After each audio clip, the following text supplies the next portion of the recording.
These are the three new wide lenses from Sony: the 11mm f1.8, the 15mm f1.4G, and the Power Zoom 10-20mm f4G. All of these lenses are really wide, and I had them over a weekend, so I took them along to some car shows that I was booked into. First up, we have the new ultra-wide 11mm. It is f1.8, so you can create depth, and it's great for low light shooting. It focuses internally, weighs just 181 grams, and the minimum focusing distance is just 12 centimeters when using manual focus and 15 centimeters when using autofocus. That makes it a great lens for vlogging. Now, this is the 11mm on the ZV-E10. As you can see, I've got a lot of space in the frame. If I wanted to have somebody else here with me, that would work absolutely perfectly.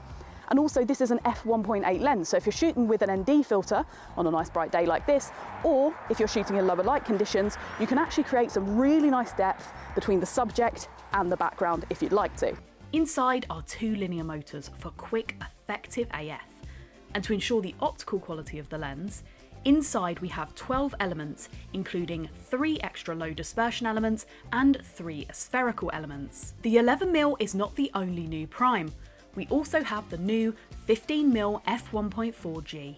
Although not G-Master, these G lenses are still built for excellent optical performance. Inside are 3 spherical elements, 1 extra low dispersion element, and 1 super extra low dispersion element. It has an f1.4 aperture, so even with the wide focal length, you can still get creamy out of focus areas. And you can take images really close with a minimum focusing distance of just 17 centimeters. This 15mm is lightly weatherproofed, has an aperture ring and multiple external ways to control its functionality.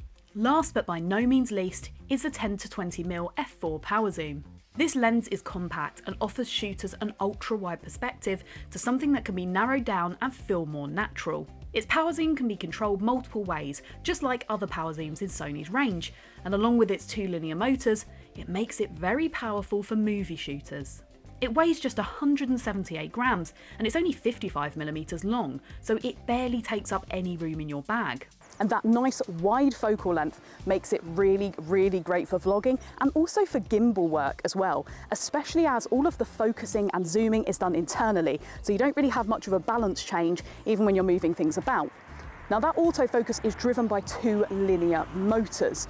And those motors are quiet, they're low vibration, so good for video, but also they're very fast. So if you are putting this on something where you want to shoot a lot of continuous stills with AF, it is designed to work up to 30 frames per second. So it would technically work on an A1, although this is an APS-C lens, so I'm not 100% sure you'll be using it on that camera. To ensure tip-top image quality, inside we have 2 extra low dispersion elements, 1 extra low dispersion spherical element, and 3 spherical elements. If you have any questions about Sony's 3 new lenses, feel free to pop them in the comments, and you can find out more on our website. I'll pop some links in the description for you. Please join us again soon for some more videos from Wex Photo Video.